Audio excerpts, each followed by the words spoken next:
ચાલો આજનો lecture start કરીએ. આ દાખલો હોમવર્કમાં તો ફટાફટ આનું સોલ્યુશન જોઈ લઈએ. કેટલા જણા હતા પહેલાં જૂના ભાગીદારો? સલમાન, શાહરૂખ અને સલીમ 3 જણા હતા. ચોથો નવો આવેલો આસિફ. સલમાન કે આસિફ નવો આવ્યો તો 50,000 મૂડીના અને 60,000 પાઘડીના રોકડા લાવશે. અને નવું પ્રમાણ બી આપી દીધું આપણને, તો 2 આમનોંધ થાય. પહેલી કઈ આમનોંધ થશે? રોકડ આવી સૌથી પહેલાં દુકાનમાં, તો રોકડ ખાતે ઉધાર તે. અને હા, આજનો લેક્ચર બહુ જ ઇમ્પોર્ટન્ટ છે. આજે આપણે શરૂઆત ફાઇનલી કરવાના છે શેની? 8 માર્કના દાખલા. બરાબર, તો આજે એકદમ ખાસ ધ્યાન આપજો. આનામાં શું થયું? રોકડ ખાતે ઉધાર. કેટલા રૂપિયા રોકડા આવ્યા? અહીંયા 50 ને 60 એટલે 110 એટલે 1,10,000. તે આસિફના મૂડી ખાતે. કેટલા છે એના મૂડી ખાતે? 50,000. અને તે પાઘડીના પ્રીમિયમ ખાતે કેટલા?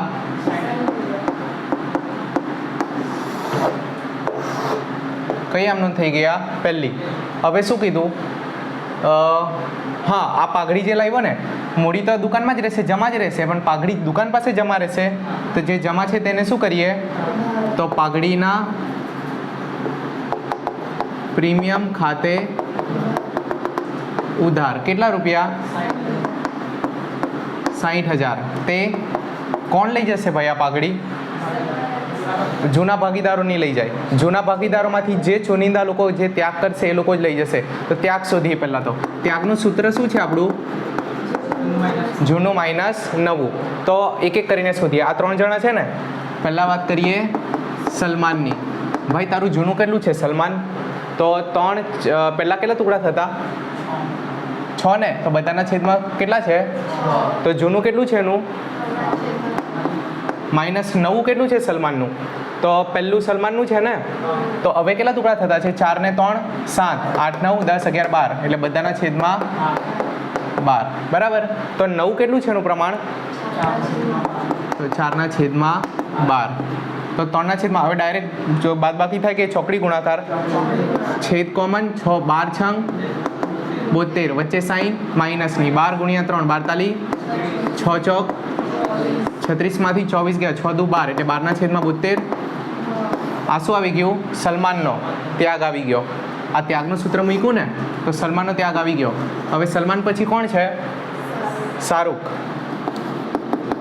શાહરૂખ, ભાઈ શાહરૂખ તારું જૂનું પ્રમાણ કેટલું છે? ભાઈ જૂનું કેટલું છે એનું? 2 ના છેદમાં, તો 2 ના છેદમાં 6 માઇનસ શાહરૂખ તારું નવું કેટલું છે? 3 ના છેદમાં 12. તો 3 ના છેદમાં 12. તો અહીંયા 6 12 છંગ 72 વચ્ચે સાઈન માઇનસની, 12 દુ 24 6 તાલી 18 24 માંથી 18 ગયા તો 6 ના છેદમાં 12. કોનું આવી ગયું? આ શાહરૂખનું. પછી કોણ છે? સલીમ. અહીંયા આવો. આવી ગયો સલીમ. સલીમ તારું જૂનું કેટલું છે? 1 ના છેદમાં 6 માઇનસ 9. તો ભાઈ સલીમ તારું નવું કેટલું છે? તો સલીમનું આ કહેવાય ને, 2 ના છેદમાં 12. તો અહીંયા 12 છંગ 72 વચ્ચે સાઈન માઇનસની, 12 એકુ 12 અને 6 દુ 12 એટલે અહીંયા તો કેટલા આવી ગયા? 0 ના છેદમાં 72 એટલે 0 જ કહેવાય. તો ના, આને તો કંઈ નથી, ખાલી આ બે શું કર્યો? ત્યાગ. તો ત્યાગનું પ્રમાણ કેવી રીતે લખવાનું? સલમાન અને શાહરૂખ. તો સલમાન જેમ શાહરૂખ. હવે સલમાનનું કેટલું છે? 12 અને આનું 6 એટલે 12 જેમ 6. હવે આને મારે ટૂંકા સ્વરૂપમાં લખવું હોય તો 6 ના ડબલ, 6 દુ 12 ને, એટલે શાહરૂખ કરતાં સલમાનના ડબલ. તો આના 2 અને આના 1 આવી રીતે ચાલે. કાં તો બંનેને 6 6 વડે ભાગી કાઢો, જે તમને યાદ રહી. તો આપણે ત્યાગનું પ્રમાણ કેટલું મળી ગયું? 2 જેમ 1. તો જે બી પાઘડી હશે એના ટોટલ 3 ટુકડા કરવાના, 2 સલમાન 1 શાહરૂખ. પાઘડીના કેટલા રૂપિયા આવેલા છે આપણી પાસે? 60,000. 60,000ના 3 ટુકડા, એક ટુકડો કેટલાનો થયો? 20,000નો. તો ભાઈ સલમાન તને કેટલા મળવાના છે? તો સલમાનને રોકડા આપવાના. સલમાનની મૂડીમાં વધારો, તો સલમાનના મૂડી ખાતે કેટલા હજાર? 40,000. અને તે શાહરૂખના મૂડી ખાતે. ભાઈ શાહરૂખ, મારે તને કેટલા મૂડી તરીકે આપવાના? 60 માંથી 40 ગયા કેટલા? 20. અહીંયા આમનો નંબર 2 કમ્પ્લીટ. આટલે સુધી તો બધાને આવડે જ છે. પણ આ દાખલામાં નવું શું હતું મેં કાલે કરાવેલું કે આજે જૂના ભાગીદારોમાંથી બધા જૂના ભાગીદારોમાંથી જે લોકોએ ત્યાગ કર્યો એ લોકોને જે પાઘડી મળી એમાંથી અડધી પાઘડી ઉપાડીને ક્યાં લઈ જશે એ લોકો? ઘરે. તો રોકડ જો દુકાનની નજરથી રોકડ જતી છે બરાબર, તો આ રોકડ ક્યાંથી જશે? રોકડ જતી છે અને આવતું શું છે? આવતું કંઈ નથી પણ કમ થતું છે. સલમાન અને શાહરૂખની મૂડીમાં આપણે નાખી દીધેલા 40,000 અને 20,000, તે જ હવે મૂડીમાંથી પાછા કાઢીને એ લોકોને રોકડા આપી દઈએ આપણે. તો જે મૂડી ખાતે જમા કરેલા તે જ પાછા શું કરી લઈએ? ઉધાર. તો સલમાનના મૂડી ખાતે ઉધાર અને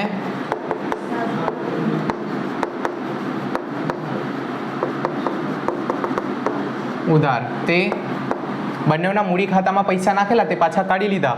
40ના અડધા કેટલા અને 20ના અડધા? આટલા રૂપિયા પાછા કાઢી લીધા અને આ રોકડમાં આપી દઈએ આપણે. રોકડ જાય તો તે રોકડ ખાતે જમા. કેટલા? અને હા એક વસ્તુ હજુ, જો ના એમ તો 8 માર્કના દાખલામાં નહીં જરૂર પડે. બાબત જે પૂછે તો કેવી રીતે કરવાનું? ભાઈ અહીંયા શું કર્યું? આ લોકોએ શું કરેલું છે? સલમાન અને શાહરૂખ પોતાના ભાગની 50% પાઘડી ઉપાડીને લઈ ગયા. તો બાબત જે લખવાની, પોતાના જૂના ભાગીદારો તેમને મળેલી 50% પાઘડી લઈ ગયા તેના. અહીંયા શું લખવાનું? પાઘડીનું પ્રીમિયમ છે બરાબર, તો પાઘડીને ત્યાગ કરવા એનામાં વહેંચણી કરી તેના. અને અહીંયા કે પેલો નવો ભાગીદાર પાઘડીના ને મૂડીના રોકડા લાવ્યો તેના. એટલે જે કર્યું તેના, ખાલી તેના શબ્દ લગાવી દેવાનો, જે થયું અને તેના શબ્દ લગાવી દેવાનો, એટલે બાબત જે આવી જાય. જો કાઉન્સમાં લખેલું હોય કે બાબત જે જરૂરી છે તો 100% કરીને જવાની બાબત જે. અહીંયા આપણે લખતા નથી એનો મતલબ એવું નહીં કે આપણે નથી કરવાની બરાબર. ચાલો હવે આને છેકીને આપણે 8 માર્કના દાખલા સ્ટાર્ટ કરીએ.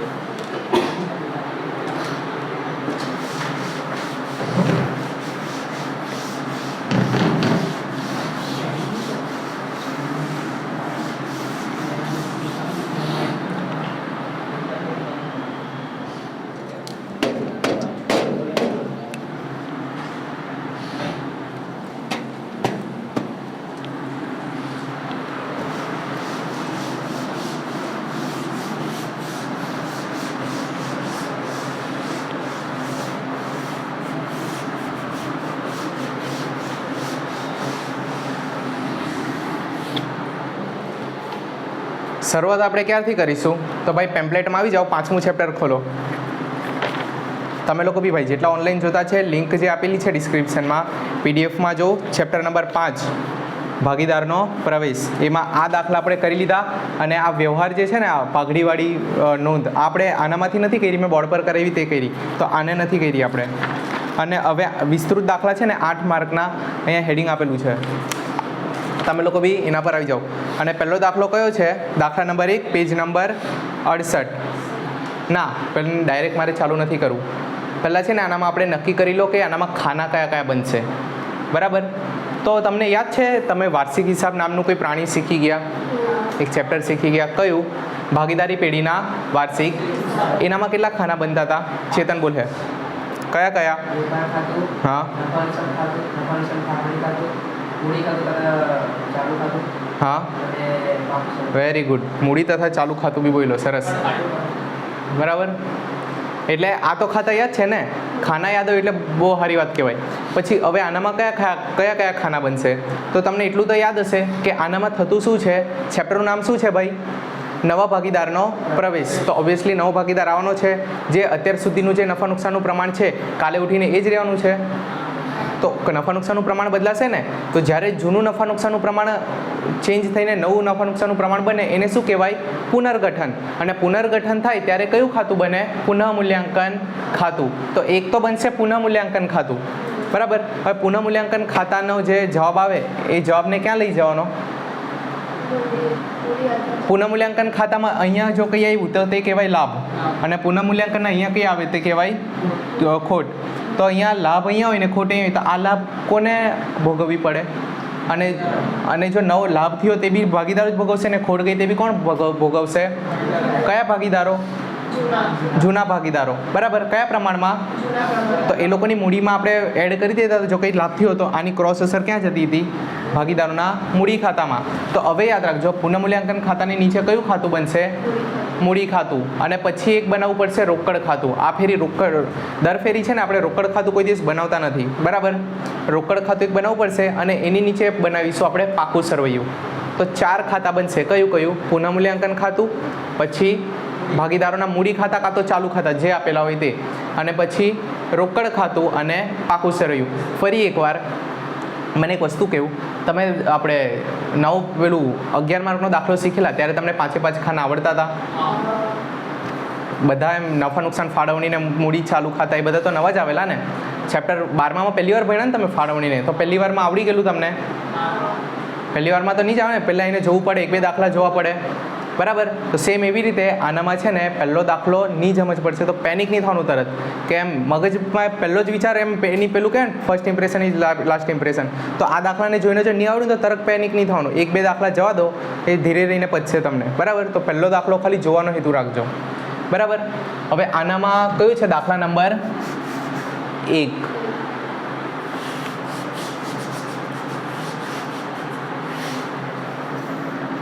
દાખલા નંબર 1, પેજ નંબર 68. ચાલો હવે અહીંયા ઓકે.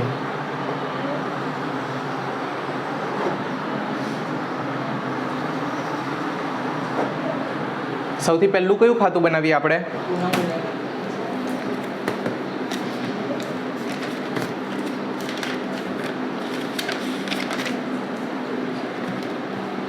હવે એક વસ્તુ પહેલાં તો જોઈ લો, આનામાં કયું ખાતું છે? મૂડી ખાતું છે કે ચાલુ ખાતું છે? પહેલાં આપણે છે ને એક કામ કરીએ, ખાતા દોરી કે રકમ વાંચીએ. પહેલી 2 લાઈન ખાલી વાંચી લઈએ.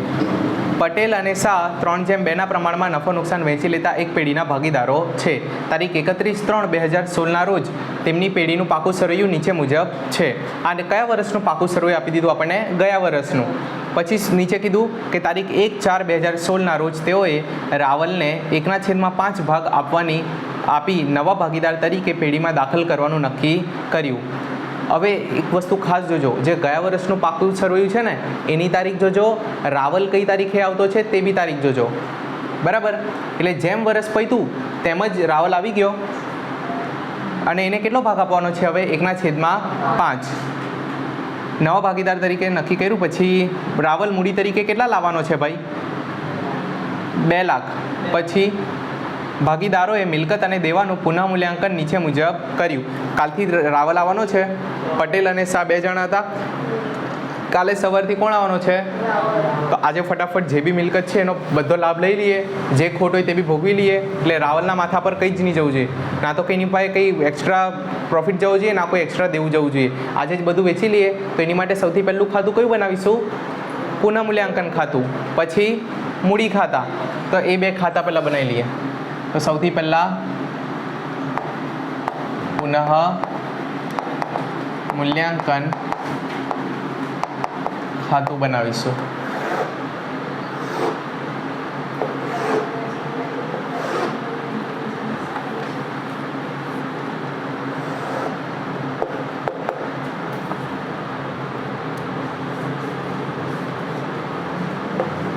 અહીંયા શું લખાશે? વિગત. અહીંયા ઉ અને અહીંયા જ. પુનઃમૂલ્યાંકન ખાતાની નીચે કયું ખાતું બનશે? મૂડી ખાતું. તો અહીંયા આપણે બનાવી કાઢીએ ભાગીદારોના મૂડી ખાતા. આનામાં બી સેમ આપણે મેં શું કરા ખબર? હમણાં મારી સાથે નથી લખવાનું, ફોટો પાડીશ અને પછી મોકલી આપીશ. કોણ કોણ છે આનામાં? પટેલ, શાહ અને રાવલ. તો હમણાં 3 કોલમ બનાવવી પડશે. પણ પછી એ પૈસા લાવશે મૂડી તરીકે, એ ક્યાં આગળ લખવાનો પછી? હા, તો પટેલ, શાહ અને રાવલ. પટેલ, શાહ અને રાવલ.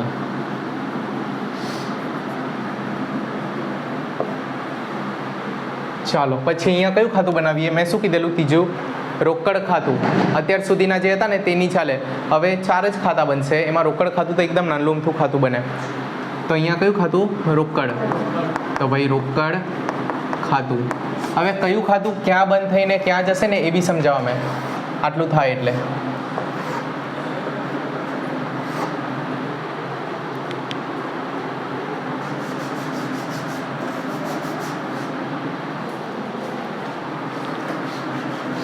અને એની નીચે જ બનાવી દઈએ આપણે પાકું. તો ભાઈ કેટલા ખાના બન્યા? 4. પહેલી વારમાં તમને યાદ રહેવાનું છે. આ રહી તો બહુ જ સારી વાત છે, પણ નહીં થાય તો ટેન્શન લેવાની જરૂર નથી.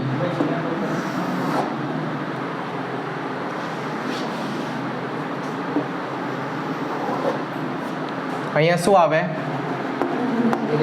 મૂડી દેવા. અને અહીંયા કઈ બાજુ ઉધાર કહેવાય? આનામાં આયરી ઉ એમ લખવાનું નહીં. આ તો ખાલી તમારી માટે. આયરો ઉધાર અને હીરો જમા. રૂપિયા રૂપિયા. અહીંયા બી વિગત અને રૂપિયા, વિગત અને રૂપિયા. ચાલો અને અહીંયા આપણે આનામાં ખબર પેલી 2 આમનોંધ આપણે કરેલી, જ્યારે કોઈ નવો ભાગીદાર પાઘડી લાવે કાં તો મૂડી લાવે તો આમનોંધ બી તો લખવી પડશે ને. આ દાખલાનો જ એક ભાગ છે માની લો. તો અહીંયા આપણે લખી દઈશું આમનોંધ. આપણે થોડી રફમાં લખીશું ને આને. તમે રફમાં નહીં લખતા, મેં અહીંયા જગ્યા નથી, થોડીક રફમાં લખીશ અને આટલાકમાં ગણતરી કરી નાખીશ. હા તો લખવાની. ચાલો સ્ટાર્ટ કરીએ આપણે. કેટલા જણા છે? પહેલાં પટેલ અને શાહ. રાવલ આવવાનો છે ને, તો સૌથી પહેલાં ક્યાંથી શરૂઆત કરવાની દાખલાની? હવાલાથી. પણ આ દાખલો છે પ્રવેશનો, તો આનામાં હવાલા પહેલાં છે ને એ જોવાનું કે ભાઈ તું મૂડીના ને પાઘડીના કેટલા રૂપિયા લાવેલો છે, એ પહેલાં પતાવી લેવાનું કામ. તો જે રાવલ છે એ ટોટલ મૂડીના કેટલા લાવશે? 2 લાખ. અને પાઘડીના આપ્યા જ નથી, કશે હવાલામાં કીધું હશે. અચ્છા, પાઘડીના પૈસા નથી લાવતો. આવું બની શકે? ખાલી મૂડી જ લાવ્યો, પાઘડીના પૈસા નહીં લાવ્યો? બની શકે. તારી પાસે પાઘડી જ નથી, તારું તો નામ જ નથી, તો નહીં બી લાવે. બરાબર. તો આપણે આની કેટલી આમ નોંધ કરવી પડશે? 2 કે 1? 1 જ. પાઘડી તો લાવ્યો જ નથી. તો સૌથી પહેલાં પાઘડી નથી બિચારાની. સૌથી પહેલાં રોકડ ખાતે ઉધાર. કેટલા રૂપિયા? 2 લાખ રૂપિયા. અને તે આ શેના પૈસા આવ્યા? તો તે રાવલના મૂડી ખાતે. મૂડીની કઈ બાકી હોય? તો એટલે જમા બાજુ. રાવલના મૂડી ખાતે જમા 2 લાખ. હવે મને કેવું, પાઘડીનું પ્રીમિયમ તો કંઈ આવે જ નહીં, તો જે જમા કર્યું તે ઉધારને પેલું એ કંઈ જ આવશે નહીં. બરાબર. તો એક જ આમનોંધ થઈ આનામાં. બાબત જે લખવી તો રાવલ મૂડી લાવ્યો તેના, નવો ભાગીદાર મૂડી લાવ્યો તેના. ખ્યાલ આવ્યો આનામાં? હવે ખતવણી આવડે તમને? 11મા ધોરણમાં નહીં કરી હશે, પણ તો બી નહીં બી આવડતી હોય તો બી એકવાર જોઈ લો. મેં એકદમ એવી રીતે સમજાવું કે જેમ કે 11માં જ ભણાવતો છું. જ્યારે બી આવી રીતે આમનોંધ દેખાય ને ત્યારે શું કરવાનું? ઉધારને પહેલાં પકડવાનું. ઉધાર કોણ છે? એટલે રોકડ ખાતું ઉધાર. આપણી પાસે છે રોકડ ખાતું, તો પહેલાં રોકડ ખાતામાં આવી જાઓ. આવ્યું રોકડ ખાતું.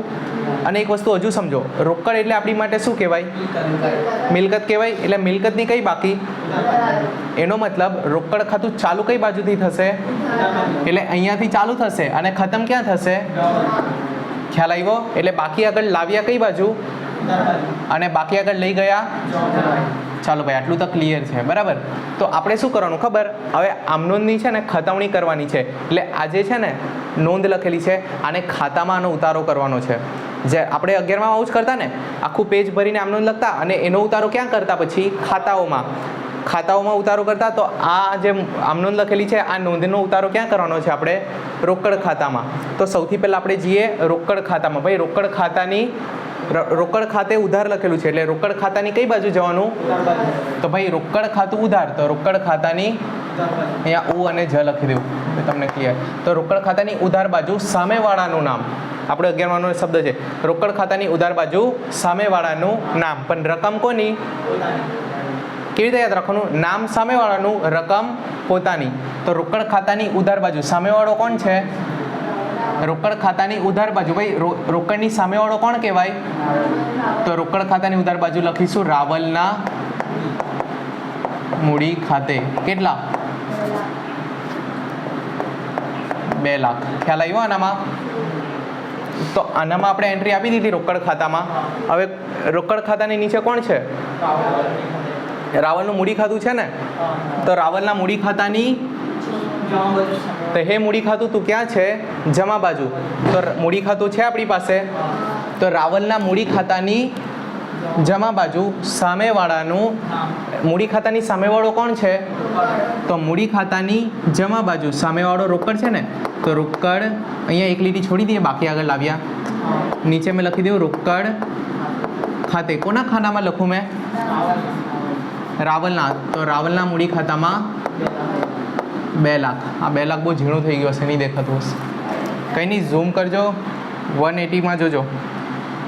ચાલો 2 લાખ લખ્યા. તો આપણે આની બી ખતવણી કરી નાખી. જેટલી બી આમનો લખો એની ખતવણી ફરજિયાત કરવાની હવેથી, બરાબર? તો ચાલો પહેલું કામ આપણું પતી ગયું. હવે ક્યાં જઈએ આપણે? હવાલા પર જઈએ. પહેલો હવાલો આપણને શું કહી રહ્યો છે?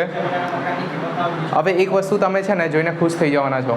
આપણે ખબર પેલું ચેપ્ટર ભણેલા પુનઃમૂલ્યાંકન ખાતુંવાળું, એ બેઠું જ છે. એ બેઠો ઉતારો કરવાનો છે 8 8 9 9 હવાલા, 10 10 હવાલાનું. એટલે કંઈ નવું કરવાનું નથી. સેમ વસ્તુના તમને 8 માર્ક મળવાના છે, બરાબર? જો જ્યારે કોઈ કામ કરવાના પૈસા મળતા હોય ને ત્યારે એ કામ કરવામાં ભલે નહીં બી ગમતું હોય ને તો બી મજા આવી જાય, થઈ જાય કામ. સેમ રીતે આ દાખલો એટલો ઇઝી છે ને, એટલું મસ્ત. કંઈ કરવાનું નથી, જે આવડતું છે તે કરવાનું છે. ત્યાં આપણને 1 માર્ક નહીં મળતો, તો અહીંયા કરવાના કેટલા માર્ક મળવાના છે બેઠા? માની લો આ હવાલા 1 2 એક્ઝામમાં બહુ અઘરા આવી ગયા, તમને કોઈને નથી આવડતા, તો બી આ બાકીના હવાલાના જે એન્ટ્રી ખાલી કરો, આ કાચું સર્વે અહીંયા ખાલી કરશો, એના નહીં તો બી 6 1 માર્ક તો મળે, 5 6 માર્ક. કોના કયા ખોટા છે? તમારું બધું જો નહીં કરો ને હવાલા, ખાલી આ એન્ટ્રી ઉતારતા છે ને તમને માંડ 5 થી 6 મિનિટ થાય, એટલામાં તમારા 5 થી 6 માર્ક આવી જાય, બરાબર? તો આનામાં યાદ શું રાખવાનું? ડફોડમાં ડફોડ છોકરો યાદ શું રાખવાનું? ખાતા યાદ રાખવાના કે કયા ખાતા બને.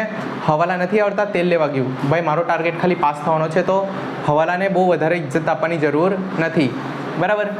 ચાલો હવાલા પર આવો. હવે જમીન અને મકાનની કિંમતમાં 20% વધારો કરવાનો છે. પહેલાં તો એ નક્કી કરો જમીન અને મકાન અલગ અલગ છે કે એક જ છે? તો જમીન મકાન ક્યાં આવે? કયા ખાતામાં? પાકા સર્વેમાં. તો અહીંયા લખી દઉં મેં જમીન મકાન. કેટલાનું છે આપણી પાસે? જૂનું 1 લાખ. તો મેં અંદરના ખાનામાં લખતો છું 1,40,000. હવે ખાસ જોજો હે બધું. 20% વધારો કરવાનો છે. તો અહીંયા હતા 1,40,000.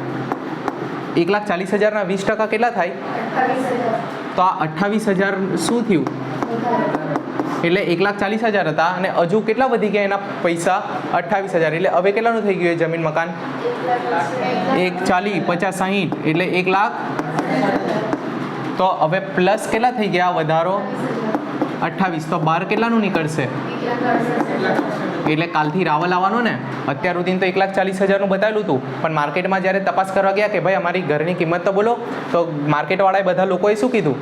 1,68,000. તો પેલો આવે એની પહેલાં ફટાફટ મેં શું કરી દીધું? અહીંયા 1,68,000 છેકીને કરી દીધા, વધારી દીધા. હવે આ સારી વાત થઈ ગઈ કે ખરાબ વાત? તો કઈ બાજુ જશે? પુનઃમૂલ્યાંકન ખાતાની જમા બાજુ. ખબર પુનઃમૂલ્યાંકન ખાતામાં તો શું લખીશું?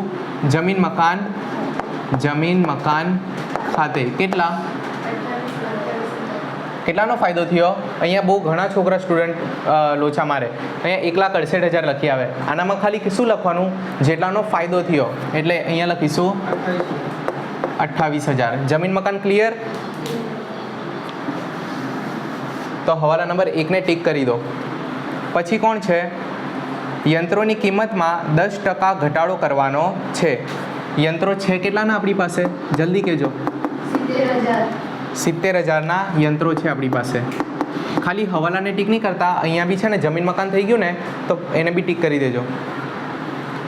હવે યંત્ર હતું 70,000નું અને એની કિંમતમાં શું કરવાનો છે 10%નો, તો કેટલા રૂપિયા 7,000, તો માઇનસ 7,000, તો બહાર કેટલા નીકળશે 63,000. ક્લિયર? તો હવે અહીંયા 7,000નું શું થઈ ગયું આપણને, તો કઈ બાજુ આવે, તો અહીંયા લખીશું યંત્ર ખાતે 7,000. ચાલો ભાઈ 7,000નું કર્યું, પછી કયો છે હવાલા નંબર 3, ફર્નિચરની કિંમત 60,000 ગણવી.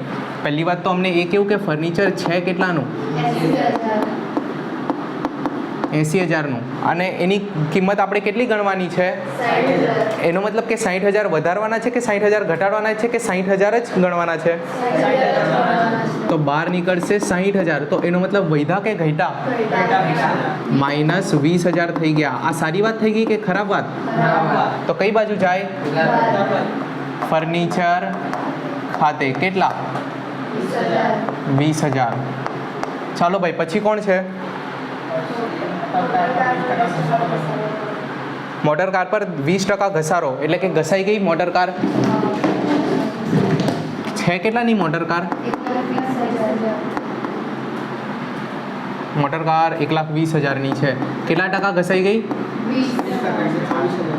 એટલે 20%, એટલે 12 દુ 24, 24,000ની ઘસાઈ ગઈ. તો કેટલાની બચેલી છે, 96,000ની બચેલી છે. કેટલાનું નુકસાન થયું આપણને, તો અહીંયા શું લખીશું, ખરાબ વાત થઈ ને 24,000ની, તો અહીંયા શું લખીશું, મોટર કાર ખાતે કેટલા 24,000. પછી પાંચમો હવાલો, દેવાદારો પર 5,000ની ઘાલખાદ અનામત રાખવી. મેં શું કીધેલું, ઘાલખાદ અનામત આવે ખબર પેલા છે, પણ તો કાન ઊંચા થઈ જવા જોઈએ. ઘાલખાદ અનામત જૂની બી હોય અને નવી બી હોય. તો ઘાલખાદ અનામતને શું પૂછવાનું, આપણો કોઈ જૂનો ફ્રેન્ડ મળે આપણે એને શું પૂછીએ, નવા જૂની પૂછીએ નહીં. તો આપણે આનામાં શું કરવાની, નવી માઇનસ જૂની. બરાબર? તો પહેલાં તો એ નક્કી કરો કોઈ જૂની ઘાલખાદ અનામત છે બી કે નહીં, છે ને? તો આનામાં જો એકદમ મને ખબર છે ઘરે જઈને કોઈ રિવિઝન તો કરવાનું નથી, તો કોઈને યાદ બી નહીં હશે, તો ખાસ ધ્યાન આપજો મેં કેવી રીતે કરતો છું. ઘાલખાદ અનામત કોનામાંથી માઇનસ થાય, તો સૌથી પહેલાં તો દેવાદારને ઉચકો.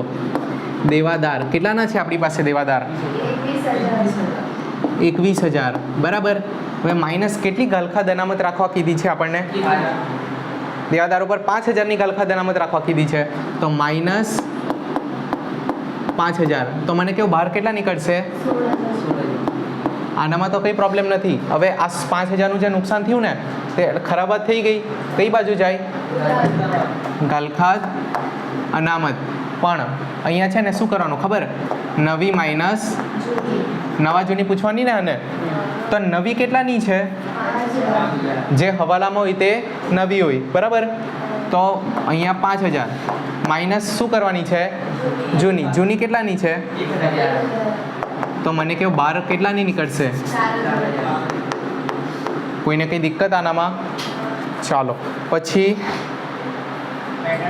પેટન્ટની કિંમત 0 ગણવી. પણ મને એ તો કેવું પેટન્ટ છે કેટલાનું, પેટન્ટ છે 10,000નું. અહીંયા તો મસ્ત આપણે 10,000 બતાવી દીધા, પણ જ્યારે બજારમાં પૂછવા ગયા ભાઈ આ પેટર્નના કેટલા રૂપિયા, તો કેટલા નીકળ્યા, 0. તો અહીંયા બહાર કેટલા નીકળશે, કેટલા ઘટી ગયા, આપણે ઘાટો થઈ ગયો ને. સારી વાત કે ખરાબ વાત, એટલે કઈ બાજુ, ઉધાર. પેટન્ટ ખાતે કેટલા, 10,000. ખ્યાલ આવ્યો? ચાલો પેટન્ટ બી થઈ ગયું. હવે હવાલા નંબર 7, લોન પર 600 રૂપિયા વ્યાજ ચૂકવવાનું બાકી છે, પણ એની માટે મને લોન તો આપો. લોન કેટલાની છે ભાઈ, તો અહીંયા લોન લખીશું, કેટલાની છે, ડાયરેક્ટ બહાર બતાવી દેવું, 1,00,000ની લોન. અને ચૂકવવાનું કંઈ બાકી વ્યાજ 600 રૂપિયા વ્યાજ ચૂકવવાનું બાકી છે, એટલે આપણા માથા પર શું થઈ ગયું, દેવું. તો અહીંયા લખાય આપણાથી લોનની નીચે જ, ચૂકવવાનું બાકી લોન પર વ્યાજ 600. એક એન્ટ્રી તો આપણે અહીંયા બતાવી દીધી, માથા પર દેવું. હવે ખર્ચો ચૂકવવાનો બાકી છે ને અચાનક હમણાં જ આપણને ખબર પડી રાવ લાવવાનો ત્યારે, તો આપણે આની બીજી એન્ટ્રી ક્યાં આપવાની, કઈ કોની ઉધાર બાજુ, પુનઃમૂલ્યાંકનની. બરાબર? તો અહીંયા શું લખવાનું, ચૂકવવાનું બાકી લોન પર વ્યાજ કેટલું?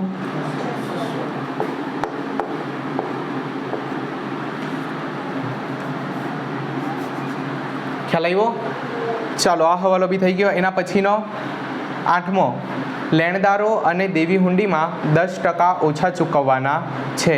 લેણદારોમાં બી ને દેવી હુંડીમાં બી. પણ આનો મતલબ શું થાય? લેણદારો એટલે કેવા માણસો કે જે લોકો પૈસા લેશે. સુરતવાળા પૈસા લે અને બારડોલીવાળા ગ્રાહકો પૈસા દે. સુરતના વેપારીઓ પાસે આપણે કપડાં લાવીએ ને અને બારડોલીના લોકોને વેચીએ. વેપારીઓ એટલે લેણદારો પૈસા લેશે. એમાં જે લેણદારો છે એમાં કેટલા ઓછા ચૂકવવાના છે? તો ભાઈ લેણદારો તમે લોકો છો કેટલાના? 80,000ના લેણદાર છે. એમાંથી કેટલા ઓછા ચૂકવવાના છે? -10%, એટલે કે 8,000 ઓછા ચૂકવવાના છે. તો કેટલા ચૂકવવાના રહેશે હવે? આ 8,000નું શું થઈ ગયું? ઘાટો થઈ ગયો ને. પહેલાં તો 80,000નું દેવું હતું, હવે 8,000 ઓછા ચૂકવવાના. એટલે હવે કેટલાનું બચ્યું? 72. ખાલી 72નું વધારે હોવું જોઈએ દેવું તો, કે ઓછા દેવાથી શું થાય? ડોબો 1 નંબરનો. આ ફાયદો થઈ ગયો ને 8,000નો. હવે પહેલાં જો ને 80,000 ચૂકવવાના હતા, એમાંથી 8,000 માફ કરી દીધા આપણા. હવે ઓછા ચૂકવવાના છે. હવે ખાલી કેટલા ચૂકવવાના છે? તો આ ફાયદો થયો ને 8,000નો. તો કઈ બાજુ જશે? જમા બાજુ. શું લખીશું? લેણદાર ખાતે કેટલા? 8,000. ક્લિયર? ખાલી લેણદારમાં જ ઓછા ચૂકવવાના છે. દેવી હુંડીમાં બી. તો દેવા બાજુ દેવી હુંડી. કોઈ છે ભાઈ દેવી હુંડી નામનું? છે ને. દેવી હુંડી કેટલાની છે? દેવી હુંડી 20,000. હા 20,000. અચ્છા, મેં બીજો દાખલો જતો છું. 20,000 કેટલા ઓછા ચૂકવવાના છે? 10% ઓછા ચૂકવવાના છે ને. તો અહીંયા કરીશું 2,000. 20,000માંથી 2,000 ગયા 18,000. ક્લિયર? ચાલો હવે આ 2,000નું શું થઈ ગયું? બધા અલગ અલગ ઝોનમાં છે એકદમ. કોઈનું ધ્યાન અહીંયા નથી. મને મોડા જોઈને ખબર પડી જ જાય. બધા બસ ખાલી એમ એવી રીતે બતાવે ને કે એમ કેટલું સમજતા છે છોકરાને, કેટલું નહીં. અને કંઈ અલગ જ વિચારમાં આવ્યા હતા. કેટલા આરામ કરું છે ઘાટો. એમ કે આ દેવી હુંડી પહેલાં કેટલાની હતી? હુંડીઓ એટલે શું આવે? ચેક.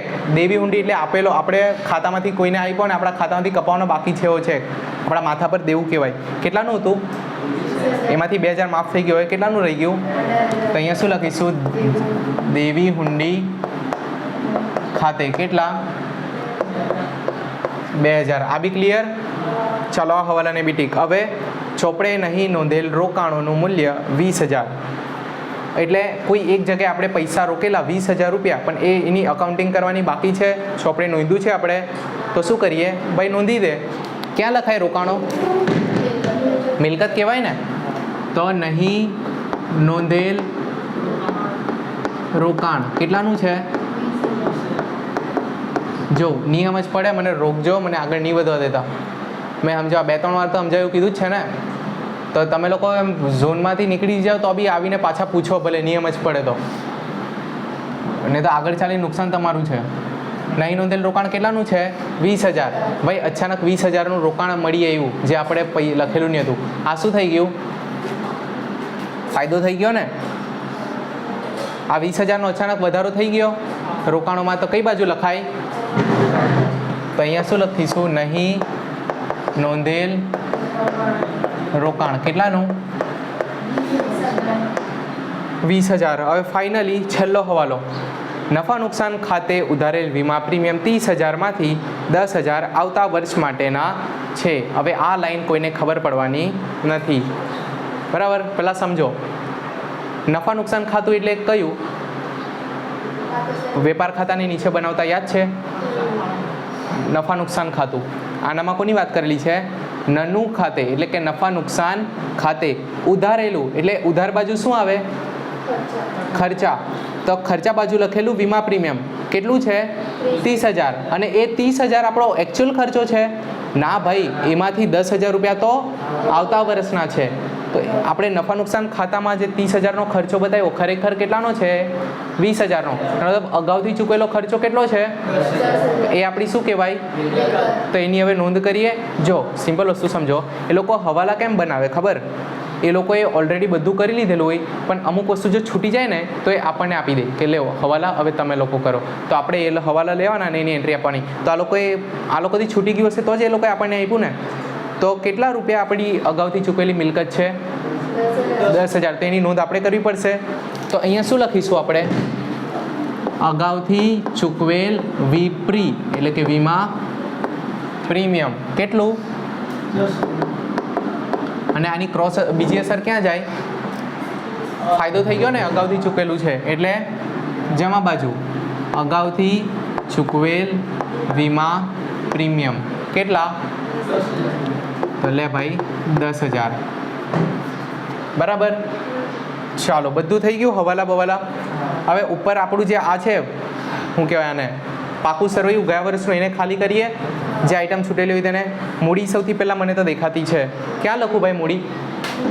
મૂડી ખાતામાં. કેવો ગાંડા જેવો સવાલ છે. લખી દઈએ વિગત. મૂડી ખાતામાં લખાય. તો મૂડી કઈ બાજુ લખું? ઉધાર બાજુ કે જમા બાજુ? મૂડી ખાતું છે શરૂઆત થાય જમા બાજુથી. તો અહીંયા લખીશું બાકી આગળ લાવ્યા. પટેલ અને શાહ 2 જણાની છે ને. પટેલની કેટલી છે?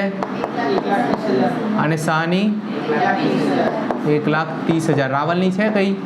એ તો નીચે લાવ્યો, ઉપર કઈ જૂની કઈ નથી. પછી કોણ છે? લોન આવી ગઈ, લેણદારો આવી ગયા, દેવી હુંડી આવી ગઈ. ખર્ચા ચૂકવવાના બાકી છે ને, લખી દેવું. અહીંયા જ આવશે ને, ચૂકવવાના બાકી ખર્ચા કેટલાના? ઓકે 30,000. હવે જઈએ આપણે મિલકત લેણા સાઈડ. પેટન્ટ આવી ગઈ? હા આવી ગઈ. પછી જમીન મકાન બી આવી ગયા, યંત્રો આવી ગયું, ફર્નિચર આવી ગયું, મોટર કાર આવી ગયું. સ્ટોક, આ કયો સ્ટોક કહેવાય? પણ આપણે બી સ્ટોક જ લખીશું ખાલી. સ્ટોક કેટલાનો છે? ઓકે 40,000. દેવાદારો આવી ગયા. ગાલખાત અનામતનું બી પેલું નવી માઇનસ જૂની કરી નાખી. કોઈ બાકી નથી ને. હવે સિમ્પલ શું કરીશું આપણે? ટોટલ. પણ અલા રોકડ તો આવી નહીં ને કશે? ના રોકડ હમણાં નહીં આવશે. બરાબર, રોકડ ખાતું બંધ થશે. અને હા મેં તમને કહેવાનું ભૂલી ગયો, કયા ખાતા બંધ કરીને ક્યાં જાય એ તો મેં કીધું નહીં ને. તો પુનઃમૂલ્યાંકન ખાતું બંધ થશે તો કાં તો ફાયદો થશે કાં તો ઘાટો જશે. કોણ ભોગવશે? તો આને આપણે આનો જવાબ ક્યાં ઉતારીશું આપણે? ભાઈ સારું થયું તો બી મૂડી ખાતામાં જ પ્લસ કરીશું, ખરાબ થયું તો બી મૂડીમાંથી જ કાપીશું. એટલે આનું અહીંયા કાં તો આનું અહીંયા. એટલે પુનઃમૂલ્યાંકન બંધ થઈને ક્યાં જશે? અને મૂડી ખાતા બંધ થઈને ક્યાં જાય? રોકડ ખાતામાં. અહીંયા મૂડીની જગ્યા છોડેલી છે ને આપણે. રોકડ એટલે આપણી માટે શું કહેવાય? તો રોકડ ખાતું બંધ થઈને ક્યાં જશે? મિલકત બાજુ. એ બી આખા ગામનું બધું બંધ થઈને ક્યાં આવશે? છેલ્લે પાકા સરવૈયામાં. બરાબર. આ ત્રિવેણી સંગમ છે, બધી નદીઓ ભેગી થાય, સાગર છે કાં તો દરિયો. ચાલો અહીંયા ટોટલ કરીએ આપણે.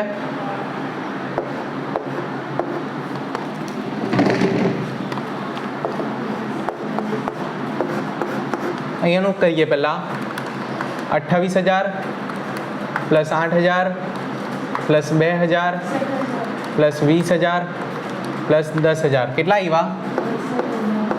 68,000. અને અહીંયા બી લખી દઈએ 68,000. એમાંથી આ બધી આઈટમ માઇનસ કરવી છે તો માઇનસ પહેલું કરીએ 7,000, પછી 20,000, પછી 24,000, પછી 4,000, પછી 10,000 અને પછી નાનલા અમથા 600.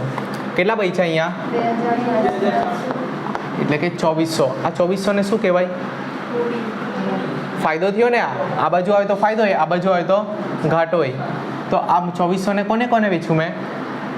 ભાઈ કાલે ઉઠીને તો રાવલ આવવાનો છે, તો આજે આપણે બધું કેલ્ક્યુલેટ કર્યું કે કેટલી સારી વાત ને કેટલી ખરાબ વાત. તો કેટલી સારી વાત થઈ ટોટલ? 2,400 ની. આ કોણ ભોગવશે? કયા પ્રમાણમાં? તો અહીંયા શું લખીએ? મૂડી ખાતે પટેલ અને શાહ. પટેલ અને શાહનું જૂનું નફા નુકસાનનું પ્રમાણ કેટલું હતું? જૂનું પ્રમાણ હતું 3:2. તો આને બી કયા પ્રમાણમાં વેચશે એ લોકો? એટલે કે 2400ના કેટલા ટુકડા કરવાના છે? કેટલા?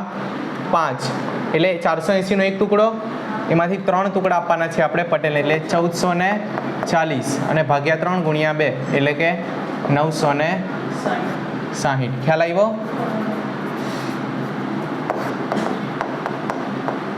હવે આનો ઉતારો ક્યાં કરીશ મેં? પુનઃમૂલ્યાંકન ખાતું બંધ થઈને ક્યાં જાય? અહીંયા જાય ને. તો અહીંયા શું લખીશું? પુનઃ મૂલ્યાંકન ખાતે પટેલમાં કેટલા આવ્યા? 1440 અને શાહમાં 960. રાહુલમાં કંઈ નથી, રાહુલને આવતા વર્ષથી મળશે.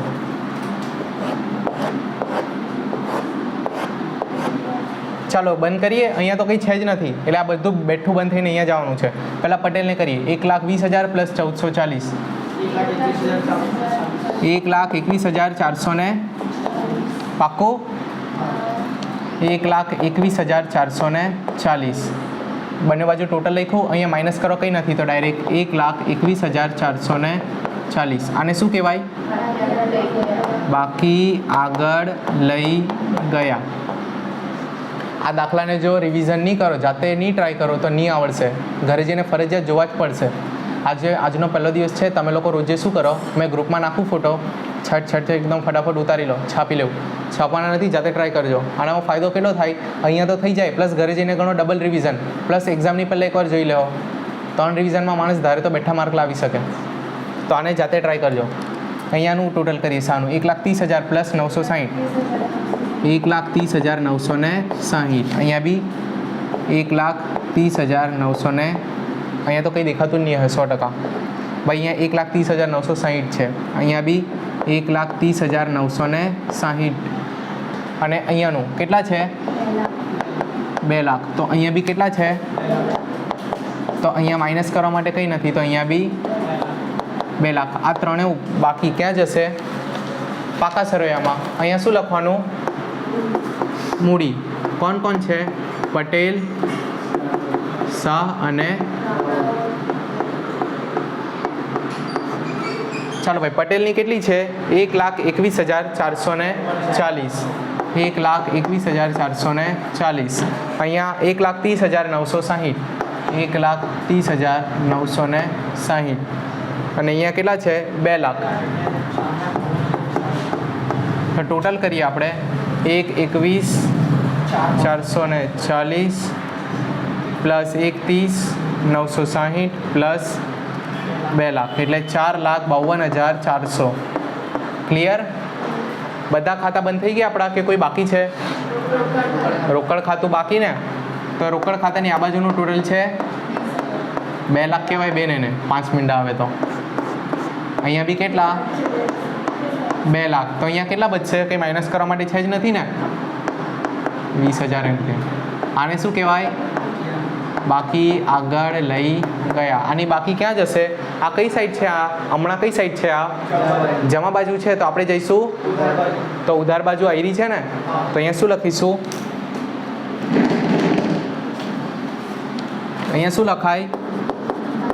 રોકડ ખાતે. હું બાકી આગળ લઈ. રોકડ છે ને મિલકત કેટલા? ઓકે 2 લાખ. ચાલો હવે શું કરીશું? ટોટલ અહીંયા છે 4,52,400 plus 1 lakh plus 600 plus 72,000 plus 18,000 plus 30,000. એટલે અહીંયા મારા એવા 6,73,000. અહીંયાનું પણ ચેક કરીએ. 1,68,000 plus 63,000 plus 60,000 plus 96,000 plus 16,000 plus 20,000 plus 10,000 plus 40,000 plus 2 lakh. એટલે અહીંયા બી કેટલા આવ્યા? 6,73,000. એટલે બંને બાજુનું આપણું આવી ગયું. એટલે અહીંયા સીધા 8 માર્ક આપણા ખિસ્સામાં. ખ્યાલ આવ્યો? અને ફટાફટ હમણાં ઉતારો. ના મેં ફોટો મોકલી આપા ને.